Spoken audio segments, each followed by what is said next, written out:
SC వర్గీకరణ జరగాలంటూ తెలంగాణ ఆసిఫాబాద్ జిల్లాలో బంద్ నిర్వహించారు. వలస లంబాడీలను ఎస్టీ హోదా నుంచి తొలగించాలని, గిరిజనులకు తీవ్ర నష్టం జరుగుతుందని, తుడుము దెబ్బ తరపున బాగా వెనుకబడిన 9 తెగల గిరిజనుల అభివృద్ధి ఏమాత్రం లేదు, చదువుకున్నా ఏమాత్రం ఉద్యోగాలు లేక వెనుకబడి ఉన్నారు. గిరిజనుల పోడు భూములు ఉన్నా సాగు చేసుకోలేని పరిస్థితి ఏర్పడుతుంది. అలాంటి పరిస్థితుల్లో గిరిజనుల హక్కులను సాధించుకోలేక వెనుకబడిపోతున్నారు. ఎస్టీ వర్గీకరణ జరిగే వరకు మా పోరాటాన్ని కొనసాగిస్తామని, ప్రభుత్వ అధికారులు న్యాయం జరిపించాలని గిరిజన సంఘాలు బంద్ నిర్వహించారు. ఆసిఫాబాద్ జిల్లా కౌటల మండలంలో ఆదివాసీ గిరిజన నాయకులు కొమరం మాంతయ్య, డబ్బ సిద్ధు, పారుపల్లి పోసం గిరిజన సంఘాలు పెద్ద సంఖ్యలో పాల్గొని బంద్ కార్యక్రమాన్ని నిర్వహించారు. 9 తెగల గిరిజనులు తుడుము దెబ్బ తరఫున బంద్ పాటించడం జరిగింది. ఈ బంద్ దేనికంటే అనాదిగా ఈ 9 తెగలు వెనుకబడి ఉన్నాయి. వెనుకబడి ఉన్నందుకు ఐటీడీఏలు ఏర్పాటు చేసిండ్రు. అభివృద్ధి ఫలాలు అందరికీ అందాలనే ఉద్దేశంతో. కానీ నేడు ఎక్కడ వేసిన గుంగడు అక్కడ ఉన్నది.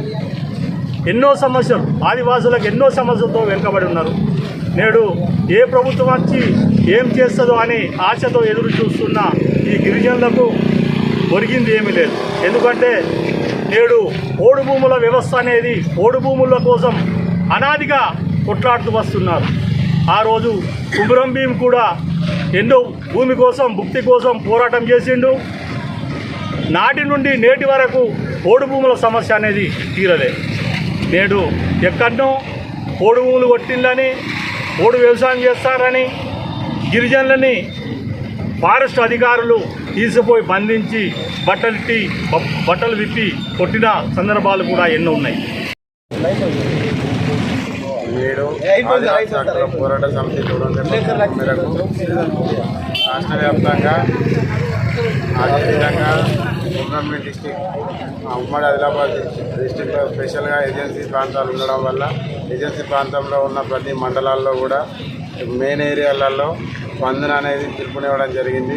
దాని ముఖ్య ఉద్దేశాలు ఏంటంటే, ఏజెన్సీ ప్రాంతాలు ఏవైతే ఉన్నాయో అందులో వెనుకబడిన వారి కోసం స్పెషల్గా డిఎస్సీని వేయాలి.